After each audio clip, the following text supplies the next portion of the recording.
Eterno. Shalom Aleichem. Vamos, con la ayuda del Eterno, a hacer mención de los comentarios relativos a la Parshat Korach. Korach tiene un seudónimo, han traducido su nombre como Coré. En el link de la descripción les dejo la porción escritural. Entiendo que está en el 16.1 hasta el 18.32, si mal no recuerdo. Es la porción Korach o la porción Coré. Un pequeño cambio de planes, reorientando, mejor dicho, nuestro plan inicial. Inicialmente les había participado en la descripción del playlist y también en la primera parashá que estudiamos, que fue específicamente la Shelach Lecha, último para ti. Se dan cuenta de que hay una lectura. Tomamos la parashá, cada una de las aliyot que definen la porción. Pero vamos a hacer un tanto distinto. Me voy a limitar ahora a hacer el comentario solamente, así que les voy a pedir de favor pausar el video y hacer la lectura de manera individual. Estamos hablando de la porción escritural que está en la descripción del video, 16.1 hasta el 18.32. Es la porción escritural a la cual estamos haciendo referencia. La gracia a Hashem. Por supuesto, en el libro de números, número 16.1 al 18.32. Lo que pasa es que no quisiera ofender a nadie. La Torah está a manos de todos, gracias a Dios. Pueden tener una traducción a mano fácilmente. Pero no quisiera leer de mis Humash, uno o el otro, porque dicen la reproducción parcial está prohibida, aunque sea parcialmente no se puede leer. Claro, la Torah es de dominio de todos. Ellos estarán haciendo referencia específicamente a los comentarios, que son bastante especiales, son hermosos. Cuando digo comentarios hago referencia a los escritos de Rashi y otras fuentes judías. Y para no ofender, prefiero mejor no leerlo. Hubiese sido maravilloso leerlo, porque hubiese sido un banco de datos maravilloso para mis hijos en términos de audiolibro. Pero a las personas no videntes y a las personas que hacen visitación a enfermos van a tener que valerse de un audiolibro, una Torah a modo de audiolibro, para no infringir los derechos de autor ni las prohibiciones que están en los Humashim. Así que esa es brevemente la diferencia que vamos a tener en cuanto al resto del curso. Pero yo cuento con ustedes que van a hacer la lectura, que es por lo general bastante rápida, de esos pocos capítulos a los cuales hacemos referencia en cada porción o parsha. En este caso, Parsha Korach. Con la ayuda del Eterno vamos a comentarla. Bendito sea el nombre de Hashem.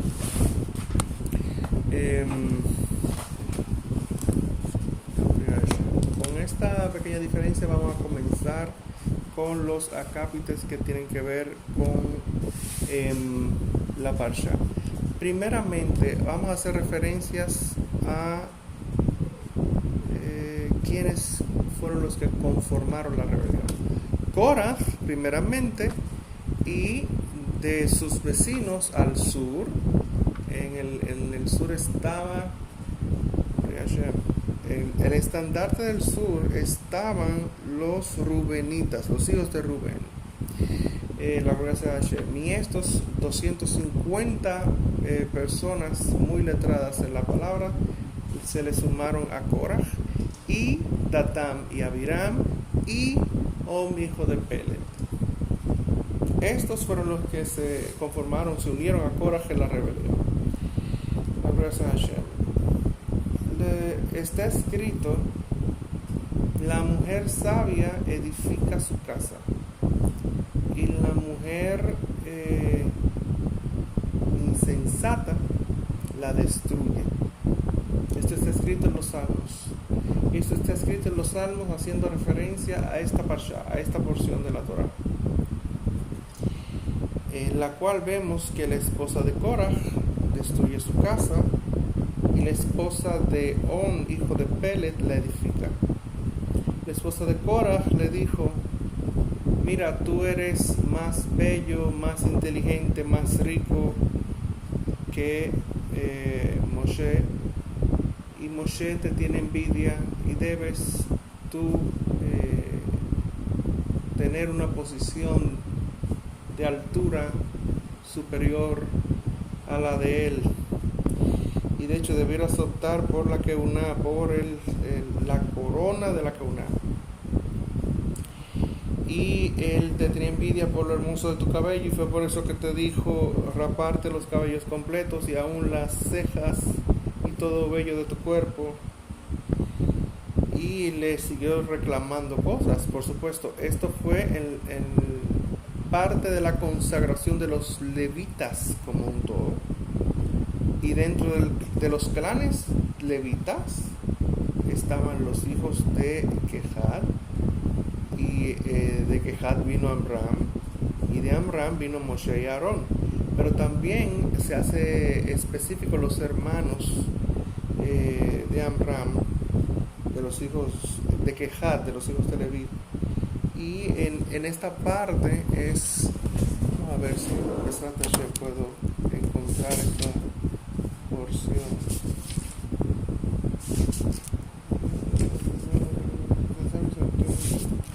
Kabot Hashem, estoy viendo acá la parte del incienso. Y eso es la reja, que es la previa. Vamos a Korah. Estamos buscando. Miren acá, aquí dice: Gloria a Hashem. Y se desligaron de la congregación Korah, hijo de Itzar, hijo de Kehat, hijo de Leví, y Datán y Abiram, hijos de Eliab, y On, hijo de Pelet, los cuales eran de la tribu de Reubén. Entonces, este es el origen de la contienda. Como Kehat era hijo de Leví,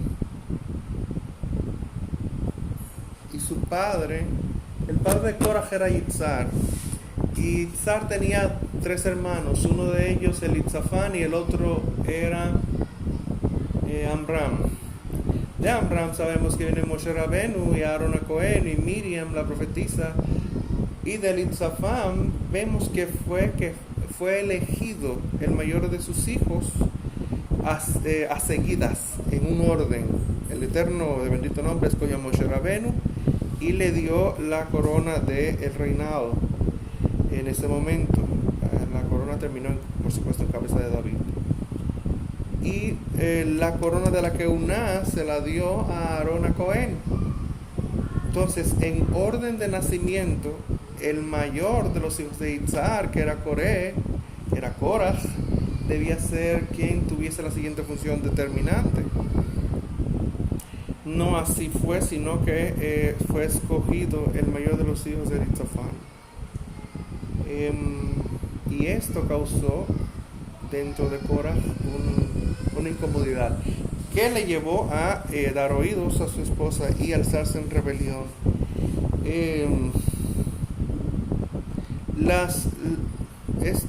La discordia, la separación en términos generales no es algo con lo que Hashem esté contento. El Eterno creó la división de las aguas y de las aguas de la tierra en el día tercero. Yom Rishon es domingo, el Yom Sheni es el día segundo, es lunes, y el tercer día fue martes. En el martes fue que hizo la separación. Y al crear esta separación, el Eterno no dijo y vio a Hashem que era bueno, sino porque al momento de crear la división, Hashem no... En Hashem es en quien los opuestos se encuentran armonía. De manera que la separación no es, al momento de ser creada, Hashem no está escrito en la Torah, y vio a Hashem que era bueno.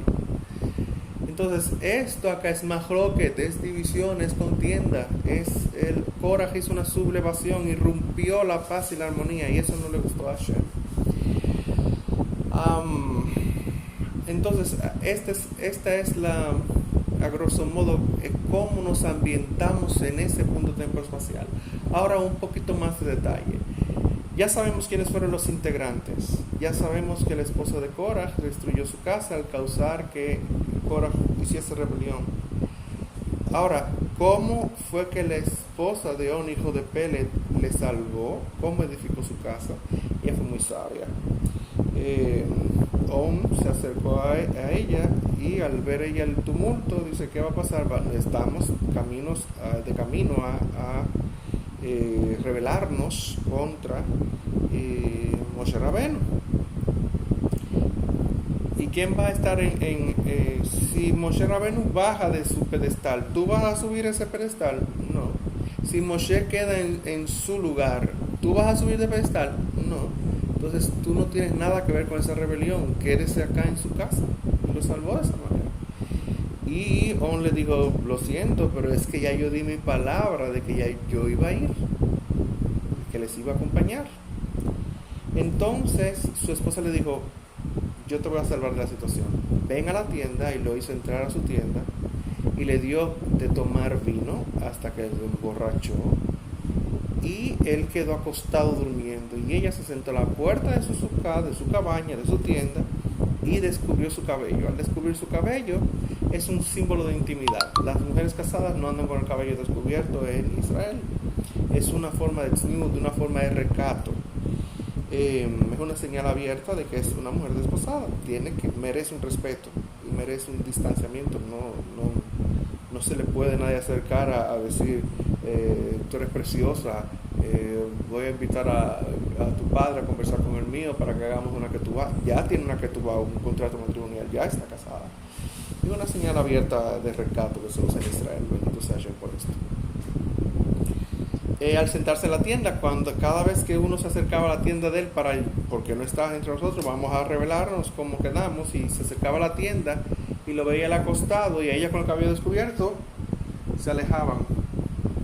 Y así él no murió de la forma como murió Korah y los Rubenitas y Datán y Abiram, y los que con él se rebelaron. La mujer prudente edifica su casa, la mujer insensata la destruye. La que la destruye, la esposa de Korah; la que la edifica, la esposa de On, hijo de Pelet. Sabemos quiénes conformaron la rebelión, sabemos a grosso modo quién se salvó y quién no. Ahora vamos a entrar un poquito en detalle de cómo pasó la situación. Esto que les estoy diciendo está entre líneas de la Torah, no está en la parte literal, sino que dentro del Pardes, dentro de la forma de hacer estudio de la Torah, Pardes es un acróstico, y la Pei o la P de Pardes es precisamente de Parsha, de porción, del estudio de la porción semanal a lo cual estamos dedicándonos ahora, y continuaremos explicando un poquito más en detalle con la ayuda del Eterno. Y es la explicación literal.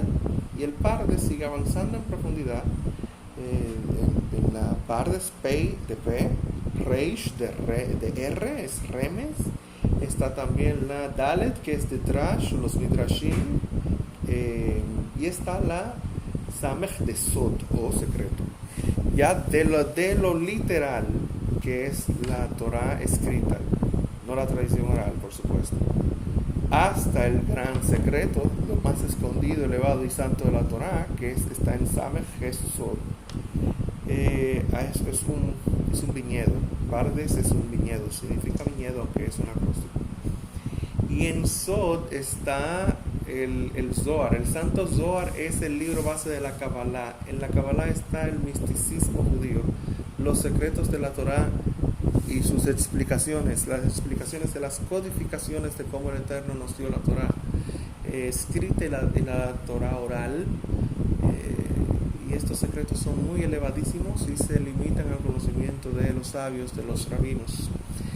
Hay los cuales en la actualidad que se dedican a leer el Santo Zohar, pero no es lo mismo leer el Santo Zohar, que es saber de la Kabbalah, que tener instrucción rabínica y saber los secretos que están escritos y las explicaciones no literales y las codificaciones y los nombres del Eterno que están escritos en detalle. O sea, no es lo mismo leer el Zohar que tener la explicación rabínica de lo que es el Zohar y entender el Zohar. Y tampoco es lo mismo ser un cabalista empírico, es decir, ejercer el Zohar, ejercer la Kabbalah. No es lo mismo en absoluto. En Remes, dentro del Pardes, usted puede ver el código de la Biblia y cómo el valor de las consonantes del alefato hebreo tienen un valor numérico y cómo ese valor numérico se compagina en número, en numerología, con otras palabras que tienen el mismo valor numérico y cuáles mensajes se sacan entre ellos. En Remes tú puedes ver el código de la Biblia un poco más profundo, yéndote a la Torah cuántica. Es ver cómo, por ejemplo, la Torah, el hebreo, la Shona Kodesh, el lenguaje santo, tiene no solamente esos valores numéricos de las consonantes hebreas y sus interrelaciones y los mensajes que se pueden sacar entre ellas, sino que específicamente en una página de la Torah, del rollo de la Torah, tú puedes ver una instrucción y de esa instrucción, con el valor numérico de esa instrucción y las permutaciones de las consonantes hebreas, puedes encontrar esa expresión de la Torah en otros tiempos, en otros puntos tiempo espaciales, haciendo que la explicación que está ahí en ese momento tome valor en otro punto tiempo espacial de manera única y así sucesivamente. En cuanto a la Torah cuántica es, un ejemplo de eso, recuérdenme mencionarle ahorita a Amalek. Ok, esto es en cuanto al Remes. Otra, que vamos al código de la Torah y también vemos la Torah cuántica. En cuanto a la Torah cuántica, tú puedes ver en la Torah una página y en esa página encontrar el código binario que se le corresponde, y en ese código binario tú ves una figura que tiene movimiento y es solamente específico a ese contexto. Voy a poner el ejemplo del primero y el ejemplo del segundo. El ejemplo de Remes, por ejemplo, en la que les hablé de quién era iba a terminar, el nombre que debe ser borrado, Amalek. Ese nombre va a ser raído de la faz de la tierra en aquel grande y temible día en el cual el nombre del Eterno será uno.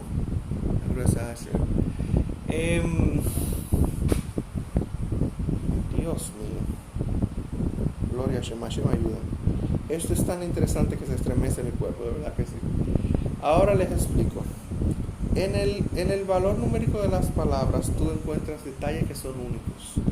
En la carta Esther, en la Megilá, tú puedes ver, es la historia de Esther, ustedes lo pueden ver en la Biblia, normal. Se da la particularidad de que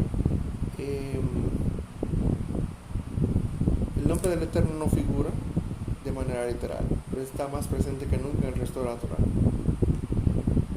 por lo palpable. En la Megilá se da el caso de que los hijos de Amam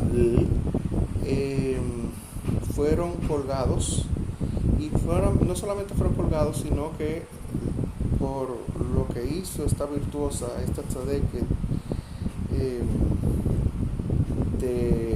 no pudo anular el decreto del rey Ahasverosh, pero sí pudo hacer que emitiera otro decreto sellado con su sello, para que se le permitiese a los judíos defenderse de lo que estableció Amam el Agagita, de que fueran exterminados todos los judíos en un mismo día, en todos los confines del reino. El reino de Ahasverosh era el mundo conocido, todo el mundo.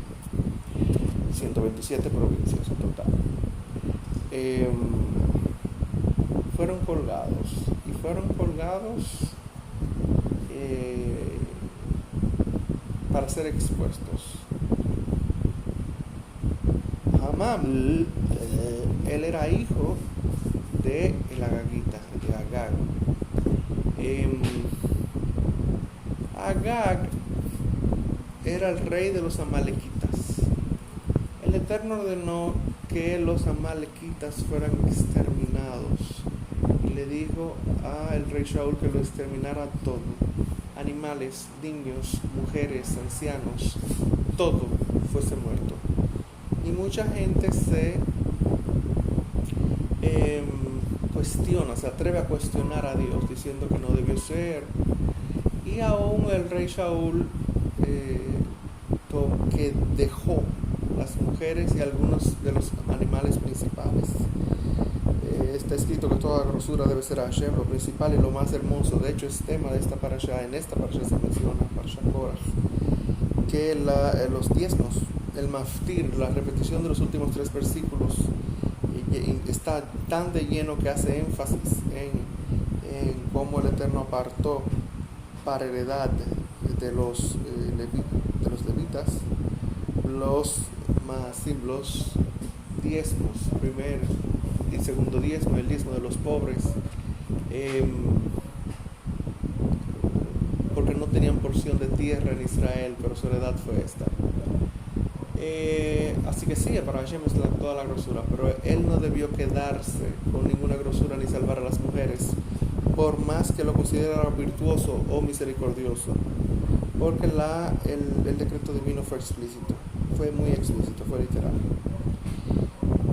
Al no cumplir con esto el rey Shaul, sino que dejó vivos de los amalequitas, la consecuencia se hizo muy notoria en el pueblo de Israel y la consecuencia fue horrible. De este Agag, de este Amalek, de Agag el rey, nació el que mencionamos, Amán, su nombre no se ha recordado. Y de él nació, ¿cómo se llama? Dios mío, hasta tengo una amistad que tiene ese nombre, Hashem ayuda. El que conglomeró una Germania de pueblos, como dice el Talmud.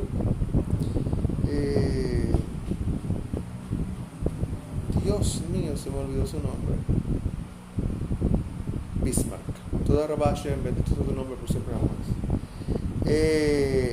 Este Bismarck, que conglomeró esta Germania de pueblos, que esta Germania de pueblos fue lo que terminó siendo Alemania, y de esta Alemania fue que vino a surgir un tal que era conocido como el Tercer Reich. Adolf Hitler es descendiente de este Agag, de Agag Amán, y de Amán vino él, Bismarck y consecuentemente también Hitler. Y entonces vemos cómo la Shoah, el holocausto, el llamado Shoah, el holocausto, esta barbarie de la Alemania nazi, vino a ser por culpa de nuestra desobediencia, por culpa de nuestra falta. De ahí que yo considero muy, no solamente, disculpen que suena feo, es muy tonto contradecir lo que Hashem dice literalmente,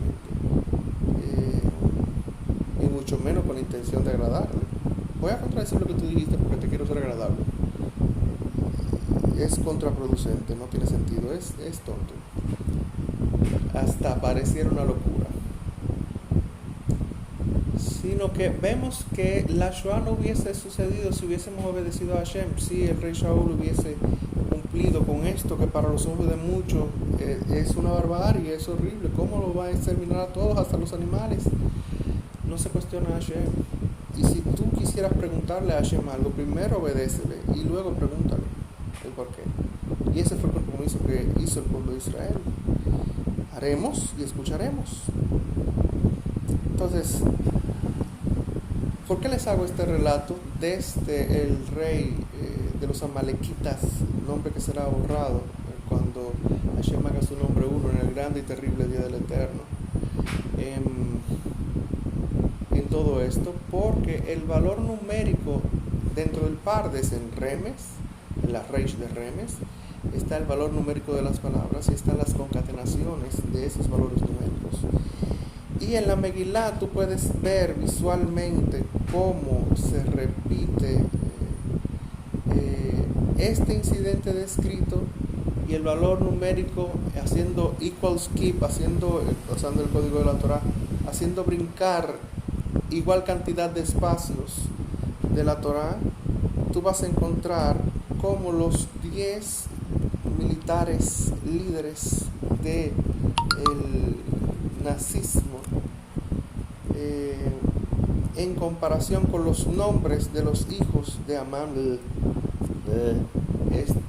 pueden ser encontrados igual, y esta historia es relatada específicamente y únicamente en esa página de la Megilá, de la Torah, de los escritos de los que tuvimos, específicamente en el libro de Esther.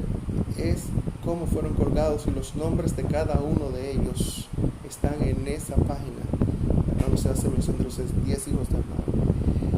Y Amán incluso tuvo una hija, la hija que, pensando que él era Mordejai, le tiró una cubeta de estiércol encima y terminó tirándosela encima a su papá, porque el honor que él quería y pensaba que iba a ser para él, y que le dijo al rey, el rey le dijo: sí, haz tú así con el Mordejai, el hebreo, el judío. Mordejai el judío, la primera vez que se hace mención de judío es acá con relación a Mordejai. Mordejai es el exónimo de Mordejai, es Mardoqueo. Y como él estaba delante llevando el caballo a aquel que tenía las tropas del rey, y diciendo: así se debe honrar a aquel que el rey quiere honrar, la hija pensó que se iba a consumar el plan de su padre y que realmente iba a ser Mordejai que iba a estar llevándolo a él, dándole los honores. No fue así. Y Gloria a Hashem, terminó tirándole una cubeta de estiércol, terminó luego suicidándose por temor a su papá, porque su papá era un rasha, un perverso. Uno de los 10 generales que fue fueron ahorcados los 10, tal como en la Megilá, pena capital que no se usaba con ninguna frecuencia desde entonces, sino que se estilaban fusilamiento y otras formas de ajusticiamiento, cuando lo agarraron, le iban a matar, dijo Purim Fest y el número del año, la fiesta de Purim del año tal. Y cuando le quitaron sus ropas, se dieron cuenta que era un transvesti, que tenía ropas de mujer debajo. O sea que es una alegoría muy directa la que está en la Megilá, en el libro de Esther, en esa página donde se mencionan los nombres de los 10 hijos de Amán, y lo que se puede sacar exactamente usando el código de la Torah en Remés, esta enseñanza única y estos nombres de ellos, específicamente sus nombres, los 10, que es un ejemplo de cómo la Torah y su valor numérico puede ser aplicado en distintos puntos tiempo y espaciales. Maravilloso. Entonces, Parshá, lo que nos incumbe. Remés, este ejemplo les he dado. Ahora queden darle el otro ejemplo, que era de la Torah cuántica. En cuanto a Torah cuántica hay un ejemplo. Vamos a suponer, estamos leyendo el Sefer Bereshit, en el rollo Bereshit, que es el nombre del rollo, su nombre se traduce como en el principio, ¿verdad? Si tú tomas los códigos binarios de la Torah, te vas a dar cuenta de que en la parte donde se habla de la creación de los árboles, en código binario se va a expresar una figura de un árbol que tiene movimiento. Y cuando se habla de la creación de los animales, de esos animales que se menciona, se hacen figuras en código binario, los cuales tienen movimiento. Y es como si no solamente estuviese viva la Torah, sino el valor de las consonantes hebreas escritas en ellas también está vivo, aún en código binario. Pueden acercarse a internet y buscar el tema. Esto es tremendamente difícil. Se requieren, hay expresiones de almacenamiento, bit, bytes, kilobytes, megabytes, terabytes, y siguen los números ampliándose, agregándole ceros a la cantidad de bytes. Entonces, cuando tú te vas al número más grande que se tiene ahora mismo, que requiere, ven como un teléfono portátil. Estoy usando un teléfono portátil para grabar este video. Tiene mayor capacidad que las computadoras más avanzadas de hace unos años.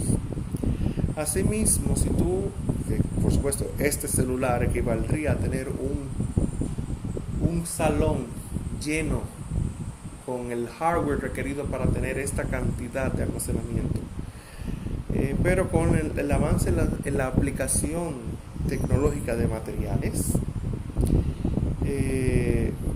ahora en un aparato pequeño que ocupa poco espacio y que no se calienta nada en comparación al enorme calor que requerían aquellos aparatos. Es increíble la comparación. Entonces ahora imagínense una habitación, una casa, un edificio de muchas plantas, lleno de las computadoras más avanzadas y sus capacidades de manejamiento, su capacidad de trabajar con unidades de capacidad de bytes. Ustedes tendrían un edificio completo lleno de las computadoras más avanzadas. Eso es lo que se requiere para comenzar a manejar la información mínima de este tipo de aplicación tecnológica que se llama computación cuántica. Entonces, es el límite actual de la informática, dado el avance actual de la ciencia y sus capacidades tecnológicas. Y ahora se han dado cuenta de esa capacidad que tiene la Torá, cosa que ya los sabios han dicho hace 3.700 años atrás, cuando se les dio la Torá en el monte Sinaí. Hacer esto requeriría a una persona que ha ido al futuro y escribió la Torá de manera que haga compaginar los números, sus valores numéricos y las expresiones de los códigos binarios correspondientes a esas expresiones numéricas y de esas letras o consonantes hebreas, e ir al pasado y hacerlo para poder lograr esta gran hazaña. O fue el creador del universo que creó el cielo y la tierra, al hombre y todo lo que existe, y codificó la Torá de maneras en las cuales él puso su firma en ella. Pero eso es otro tema. Nos hemos limitado a dar un ejemplo de lo que es Remés dentro del Pardes.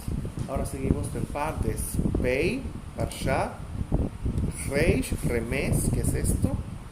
Con los ejemplos que se les ha dado. Drash y Sod. Drash o los Midrashim son Yeshua, nuestro Adón, nuestro Maestro, el camino, la verdad y la vida.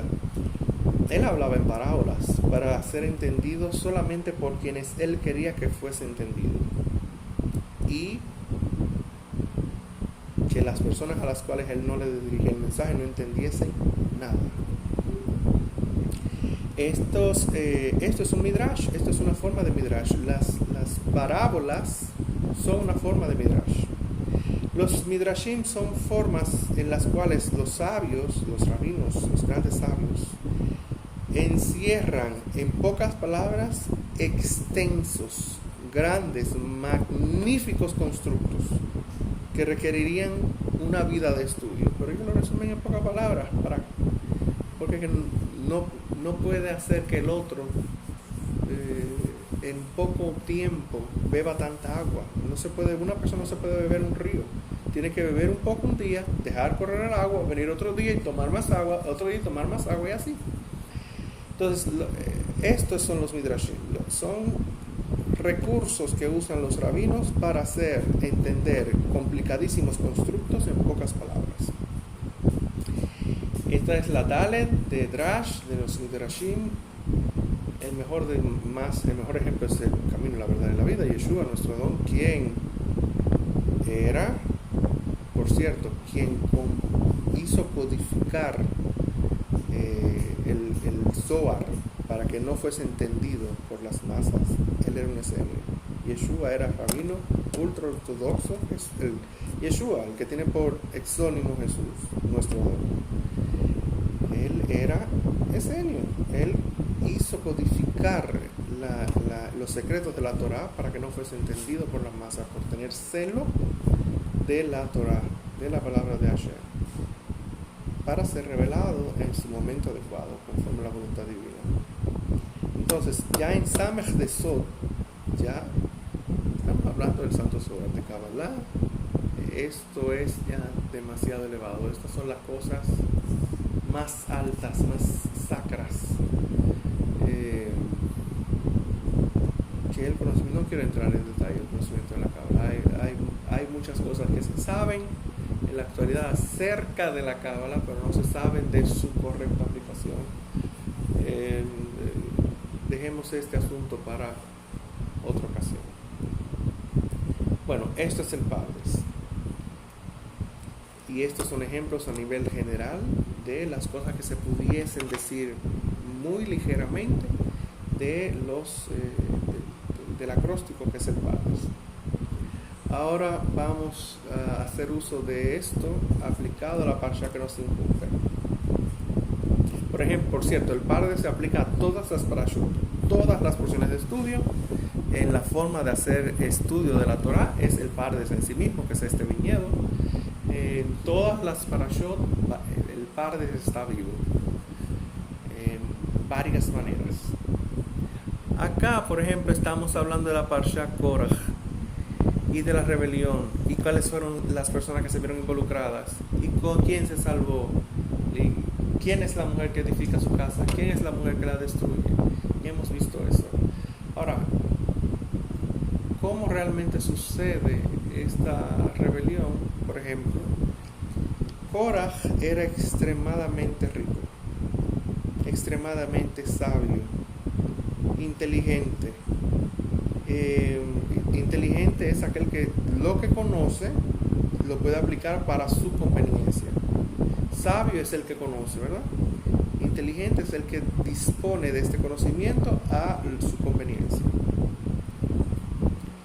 Por eso el Eterno, cuando llamó en la Parsha de Yitro, que es el nombre del suegro de Moshe Rabbeinu, llamó a nominar jueces para que estuviesen sobre el pueblo en distintos números, en números de 10, de 50, de 100 y de 500, y que son los más difíciles para aplicación alágica, para aplicación de las normativas de la Torah, fuese llevado ante Moshe Rabbeinu.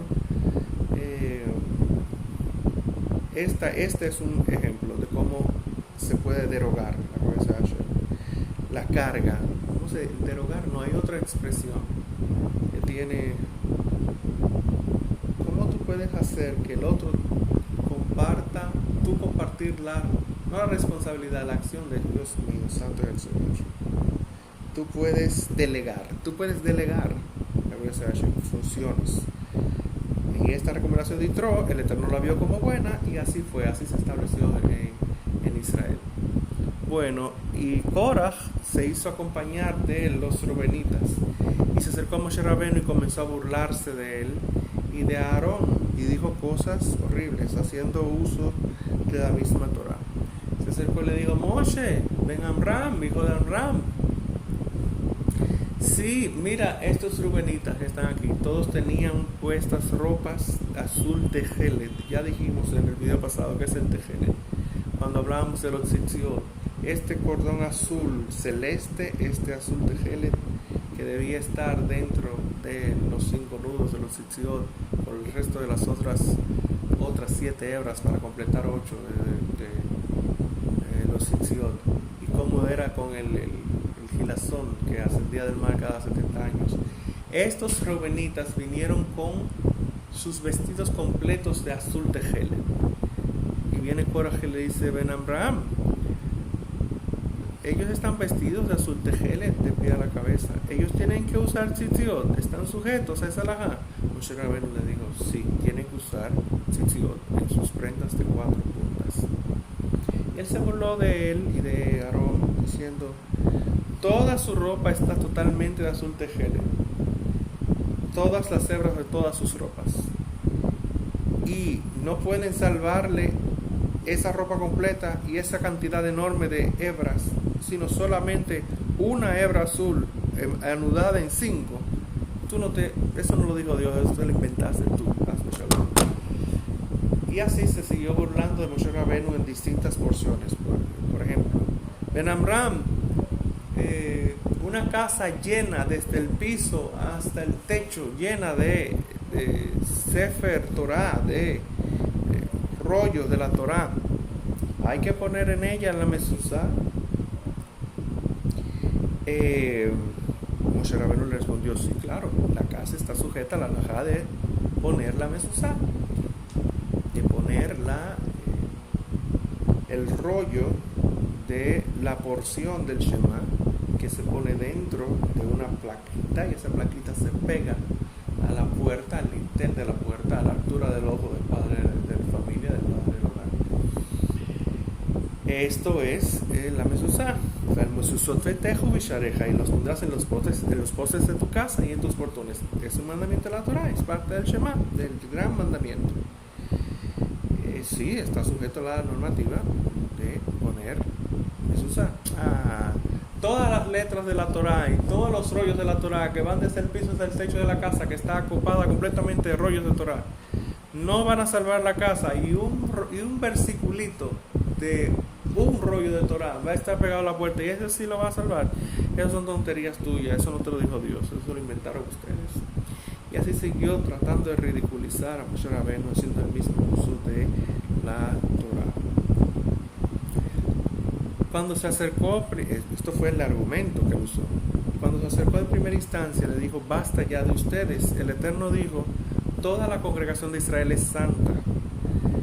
¿Cómo es que ustedes se yerguen, se ponen en pie delante de la congregación, se hacen llamar líderes de la congregación si toda la congregación es santa? Cuando escuchó esto Moshe Rabenu, el más humilde de todos los hombres, él se postró en tierra y se rascó sus vestiduras y se echó tierra en la cabeza, porque ciertamente, dijo Moshe, este es hermoso, inteligente, puede ser el líder de Israel y puede optar por la corona. Sin embargo, y este es el meollo central de la parsha, el más humilde de todos los hombres se puso en pie cuando recordó algo que les voy a hacer en colación ahorita, les voy a traer a colación ahorita. Se puso en pie y le dijo a él y a los rubenitas, entonces ustedes quieren la corona de la keuna, ustedes quieren la corona del sacerdocio. Vamos a ver quién elige a Hashem. Tomen incensarios y vamos a presentaros delante de la presencia de Hashem mañana, y él va a escoger a quien él elige. Pero sépase algo, a quien él elige va a elegir y no quedará duda jamás. Y si es como yo digo, entre comillas, porque Moshe Rabenu nunca dijo él, sino que solamente decía palabras de Hashem, divrei Torah, palabras de Torah. Y Hashem, bendito sea Dios, testimonio de él, de Moshe, y dijo, para que crean en ti para siempre, el Olam, el Eterno, dijo de Moshe Rabenu, para que crean en ti para siempre. Wow. La cuestión es que él le dijo, tomen el incensario y vamos a presentarnos delante de Hashem a ver quién va a elegir él.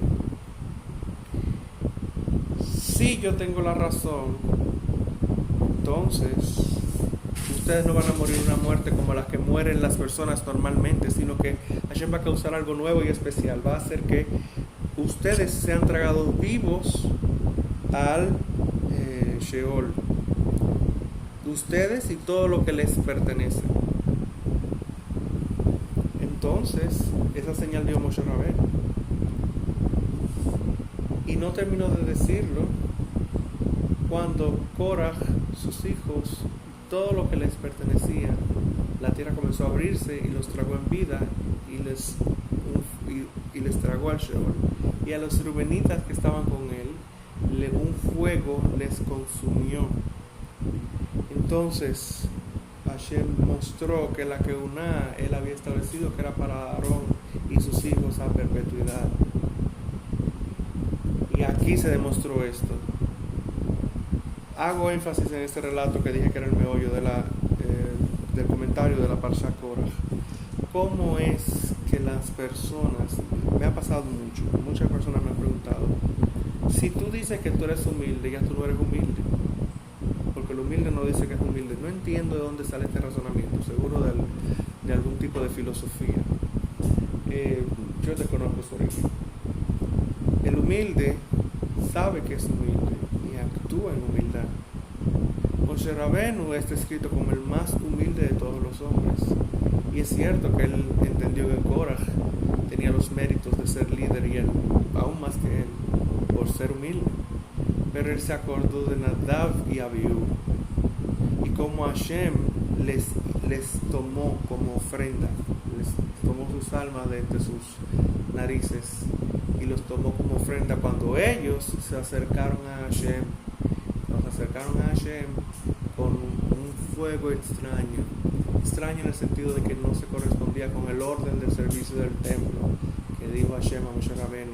Y sí, a ellos le correspondía hacerlo, pero luego de Aarón a Cohen, porque mientras Aarón a Cohen estaba en funciones, solo Aarón a Cohen Gadol, el sumo sacerdote, era que tenía la oportunidad de entrar al le llaman Sancto Sanctorum, al recinto más sagrado del templo, y allá adentro solamente en Yom Kippurim, en el día de las suertes que se echan con los bloques las de oro, y se echaba suerte sobre los oshivos, cuál iba a ser Hashem y cuál a Azazel. En ese solo día podía entrar al lugar santísimo, acorde al ceder del templo, al orden del servicio del templo, para presentar el Ketoret, para presentar el saumerio con el Ketoret, con el incienso. Entonces Moshe, como supo que Hashem dijo, yo me santificaré entre los que se acercan a mí, y él supo que Nadav y Abiú, como él mismo le dijo a Aarón en su momento de luto, para ese Rosh Hodesh, donde habían que hacer servicios especiales. Rosh Hodesh es la cabeza del mes. Había que hacer lo que llaman en la Torah novilunio. Cada vez que usted vea novilunio es Rosh Hodesh, que tiene un orden de servicio especial. Ese orden de servicio se respeta, y él sabía que como él mismo le dio testimonio a Aarón, con su hermano, Nadav y Abiú eran más grandes que tú o que yo. Yo no había entendido el significado del verso, me santificaré entre los que se acercan a mí. Pero ahora lo entiendo, cuando Hashem les tomó, porque ellos dos juntos eran más grandes que tú, o ellos dos juntos eran más grandes que yo solo. Así de grandes, de gigantescos eran Nadav y Abiú. Entonces, si Hashem no permitió que eran descendencia de Aarón, Korah no era descendencia de Aarón, era levita, pero él no era hijo de Abraham, él no era hijo de Aarón. Entonces, aunque sí era levita. Entonces, cuando se acordó de esto, le digo, tome el incensario y vamos a ver a quién es Hashem elige. Y ya sabemos lo que pasó. Su humildad no le impidió actuar en nombre del Eterno, que es más grande que él y a quien él se debe. La humildad no es ser alfombra para los pies de todo el mundo. Eso no es humildad. El concepto de humildad está muy mal vendido, aún entre las personas que son devotas de Dios. La humildad es una de las emanaciones divinas. Ya entramos en el tema de la Kabbalah, aunque no quisimos. Una de las 10 emanaciones es Od, es humildad. Y la humildad, para que realmente, en verdad, sea humildad, y verdad es uno de los nombres de Dios, para que en verdad sea tal, tiene que concatenarse con el resto de las otras emanaciones para darle el carácter real que debe tener. Lo que estoy diciendo es que humildad sin restricción, humildad sin reinado, humildad sin vinculación, humildad sin belleza, Humildad sin sabiduría, conocimiento y entendimiento no es humildad, no es real humildad. Y por ejemplo, botón, el más humilde de todos los hombres, del cual Dios mismo dio testimonio de que era el más humilde de todos los hombres, Moshe Rabenu, en esta rebelión, dijo, pues tomen el incensario y dio señal. Ustedes si mueren una muerte normal como todos los hombres, yo no tenía razón. Pero si sucede una muerte única que nunca había sucedido, y ya sabemos lo que pasó, pues entonces su humildad no le impidió actuar como debía ser. Leshem Hashem, Leshem Hashemayim, el nombre del cielo, el nombre de Dios. Y esta es real humildad. La gloria a Hashem. Gloria al Eterno. Entonces, al final la parsha termina hablando de cómo incluso se toma una vara por cada tribu, y en vez de hacer mención de la vara de Leví, se hace mención de la vara de Aarón, porque solamente una vara podía haber. Y la vara de Aarón, de acuerdo a la señal que Hashem dio, fue la que reverdeció al siguiente día y dio fruto de almendros. Así que fue una señal. Indiscutiblemente, la corona del reinado es de David Amelech. La corona de la Keuná es de Aarón Cohen. Ahora, la corona de la Torah está disponible para todo el que la desee. Esfuérzate en aprender mucha Torah y se te entregará una abundante recompensa. La corona de la Torah está abierta para todo el que la desee. Para sostener el mundo y para ser agradables a nuestro Creador hay que estudiar Torah. Para no extenderme mucho, de verdad que espero ver algunos cuestionamientos y comentarios en los comentarios del video, porque esta parsha se puede sacar tanto, la gloria de Hashem, tanta enseñanza bella. Pero no nos vamos a extender demasiado. Vamos ahora a acabamos de decir que debemos estudiar Torah para causar placer a nuestro Creador. El Ketoret, el incienso, es la única ofrenda que se hace para ser agradables a nuestro Creador, punto. Para que el Eterno tenga placer y punto, ya. Usted ve el listado de las otras ofrendas y tienen un propósito expiatorio, digamos. La ofrenda Hasham por la culpa, la ofrenda Hatat por la falta, la ofrenda Olá o la ofrenda de ascensión, la ofrenda Musaf, que es la ofrenda adicional de Shabbat o de los Moadim, de las festividades. Cualquier ofrenda, no me viene a la cabeza otra. Vamos a ver la ofrenda que había de ser presentada cuando uno presentaba el voto del Nazir o el voto del Nazareato. ¿Qué ofrenda? La ofrenda cuando el rey pecaba, cuando el pueblo pecaba a causa del rey. La ofrenda de cuando el pueblo pecaba a causa de el Bedagneset, de la conglomeración de los sabios, de los líderes de Israel. Todo, búsquela. Siempre hay un propósito en las ofrendas. Expiatorio, la ofrenda que se presenta cuando me olvidé si cumplí algo, o si me olvidé, no, lo que. Pero el Ketoret es únicamente para darle gloria, placer, causar placer a nuestro Creador. La gloria sea Hashem. Vamos a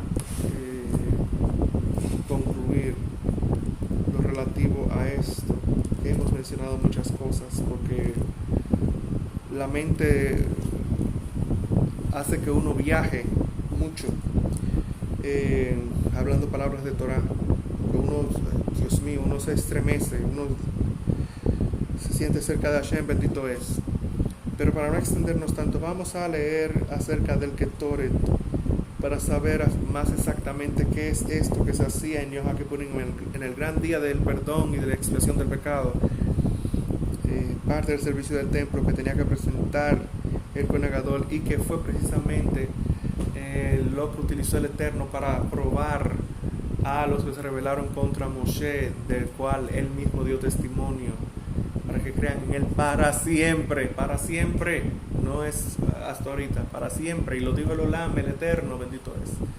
Entonces, cuando Hashem causó esto, la mortandad se desató. Y Moshe Rabbeinu le dijo a Aarón, corre, toma un incensario y avanza. Y Aarón a Cohen tomó el incensario con Ketoret y se puso entre los vivos y los muertos. Y la mortandad cesó. Hay enseñanzas también preciosas acerca de esto. Él se puso entre los vivos y los muertos porque sabía cómo se comportaba el ángel de la muerte.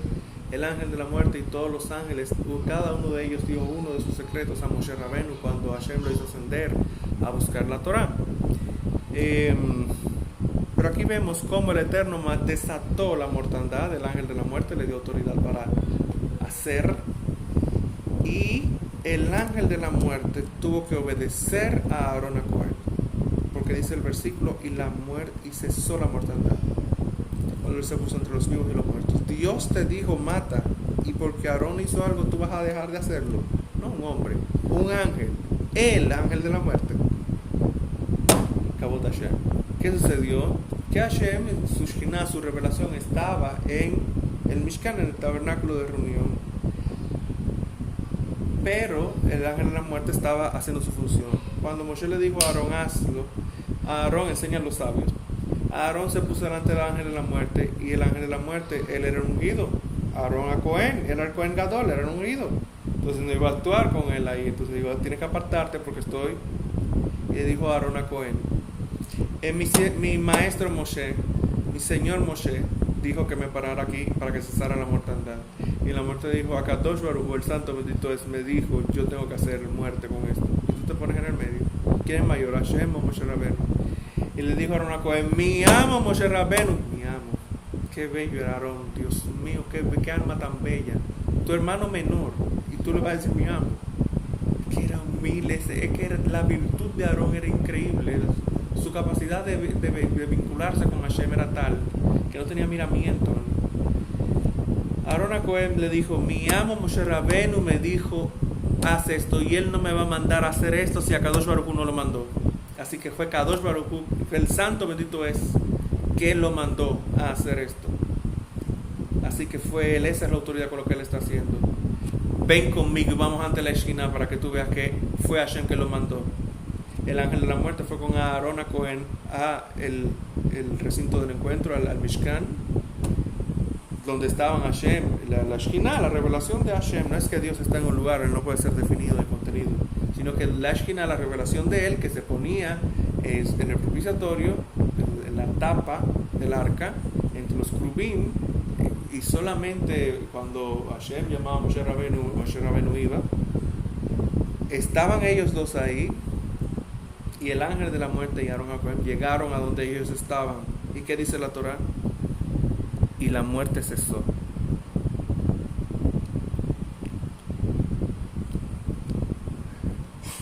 ¡Wow! La gloria sea Hashem. Bendito sea su nombre por siempre jamás. Vamos a ver qué es el Ketoret.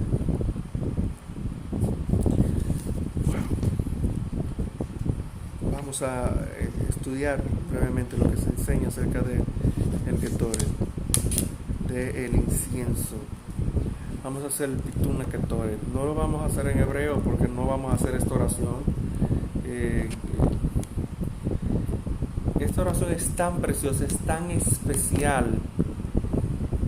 Dios. Cada vez que iba a los Kohanim, solamente el Kohen Gadol podía presentar el Ketoret en Yom Kippurim. Solamente el Kohen Gadol, cuando entraba oficial, hasta que no salía de su edad de oficio, estaba a cargo del orden de servicio del templo. El orden de servicio del templo es explícito, pero los Kohanim eran como su padre, eran como Aarón, emulaban a Aarón.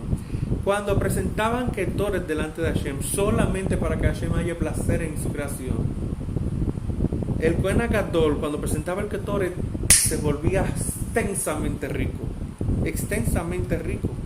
de cómo la bendición de Hashem se expresaba, descendía a través de él para la humanidad toda.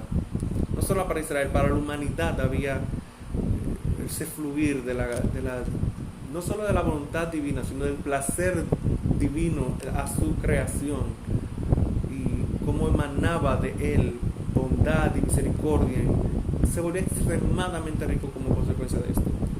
El Cohen Gadol, que era Cohen Gadol, cuando oficiaba al siguiente año decía, es que si yo lo vuelvo a hacer, yo casi como si fuera egoísta, porque lo voy a tener que hacer desde mi edad de oficio a los 25 años hasta los 50. Y todas esas veces lo voy a hacer yo solo, teniendo tanto. Y tenían el alma tan bella como su padre, que hacían que uno de sus hermanos oficiara el Ketore de Yom Kippurim, para que el otro también pudiera ser tan bendecido como él fue. Increíble. Entonces, antes de que hicieran el oficio del Ketore, para honor al nombre del Eterno, y para que supiesen que no era por ser quien era, ni por el mérito tuyo, ni por el mérito de tu cargo, sino por tu causar placer a tu Creador, hacían el Ketoret, la gloria sea Hashem, para que sea solamente el Shem Hashem lo que se hacía y no con ningún objetivo otro. ¡Qué honor! Si no, es que no le iba a dar el tiempo en vida a ellos de poder ser Cohen Gadol, a menos que viviesen miles de años. Por eso se hacían esta rotación. Dios mío. Vamos a leerlo, que yo me emociono. Bendito sea el nombre de Hashem por siempre jamás. Tanu Rabanam, Pitum Ketoret Ketzad, Tanum. Nuestros rabinos enseñaron cómo se fabrica la mezcla del saumerio. 368 mané había en ella, 365 correspondiéndose a los 365 días del año solar, un mané por cada día, la mitad por la mañana y la otra mitad por la tarde, y 3 mané adicionales, de los cuales el gran Cohen traía sus puñados llenos. Cuando se dice puñados llenos es esto, el espacio que queda entre los 3 dedos, ras, así, no es un puñado así, es esto. La gloria sea Hashem eternamente por siempre jamás. Pueden traer a sus puñados llenos al lugar sacrosanto en Yom Kippurim. Los regresaba al mortero el día anterior a Yom Kippur y los molía completamente hasta que quedaban sumamente finos. En él había 11 tipos de especias, cuéntenlos con sus dedos mientras los voy mencionando. A saber, 1, bálsamo, 2, onique aromático, 3, gálbano, 4, incienso, cada uno pesando 70 mané, 5, mirra, 6, casia, 7, espicanardo, 8, azafrán, cada uno pesando 16 mané, 9, costo, 12 mané, 10, corteza aromática, 3, y 11, canela, 9. Además, lejía del Karshiná, 9 cab, vino de Chipre, 3 ca y 3 gab. Si no tenía vino de Chipre, traía vino blanco añejo, sal de Sedón, 1/4 de cab y una pequeña cantidad de Maalea Shan, una planta que producía mucho humo. Rabí Natán el babilonio dijo también una pequeña parte de ámbar del Yardén. Si colocaba en él miel de frutas, lo invalidaba, pero si omitía cualquiera de esas especies, se hacía acreedor de la pena capital. Rabban Shimon ben Gamliel dijo, el bálsamo otzori no es sino la savia que gotea del árbol de bálsamo. ¿Para qué se utilizaba la lejía de Karshiná? Para blanquear el onique aromático, a fin de hacerlo agradable. ¿Para qué se utilizaba el vino de Chipre? Para remojar el onique aromático, a fin de hacerlo picante. A pesar de que el agua de regor era mejor para ello, no se llevaba agua de regor al templo en señal de respeto.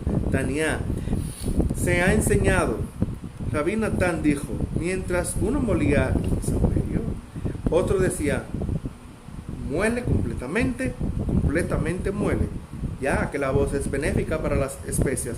Si uno lo mezclaba en medias cantidades, se lo podía utilizar. Pero en cuanto a una tercera o cuarta parte, de eso no hemos oído la ley. Rabbi Yehuda dijo, esta es la regla general. En su proporción adecuada, se la puede utilizar en la mitad de la cantidad, pero si omite cualquiera de las especias, se hace acreedor de la pena capital. Tané.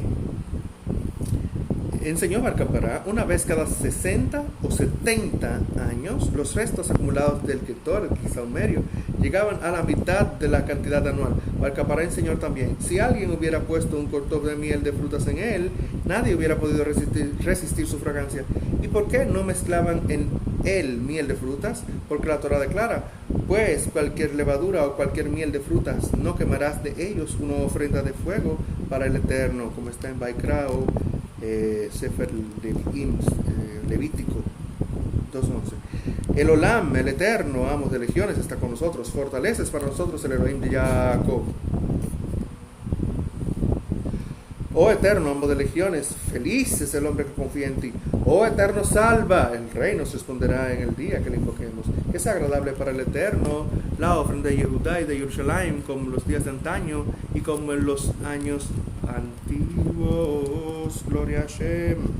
Esto es básicamente lo que se enseña del Ketoret, que el Eterno en su misericordia, en función a nuestro deseo de vincularnos con Él, de tener fricción con Él, de crear momentos de verdad entre nosotros, y su Shekhinah, que el Eterno, viendo nuestra devoción, el deseo de comernos el rollo, de disfrutar de su Torah y de cumplir con los designios de su voluntad, en su misericordia por haber estudiado el orden de servicio del templo, aunque sea brevemente, y cómo se componía el Ketoret, tengamos el mérito de ver el oficiamiento en el Gan Eden, en el Olam Haba, en el tiempo por venir, esta magnífica cosa de la Shekhinah y el placer de Él en su creación en nosotros.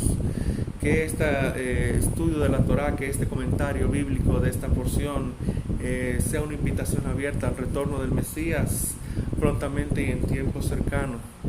Adonai Jafetz Leman Tzidko y Aktil Torah Yadir. La gloria sea Hashem eternamente y por siempre jamás. Gracias a todos. Que sea el retorno del Mesías pronto y en tiempo cercano. Vimerá Yamenu. Decimos amén, ve amén.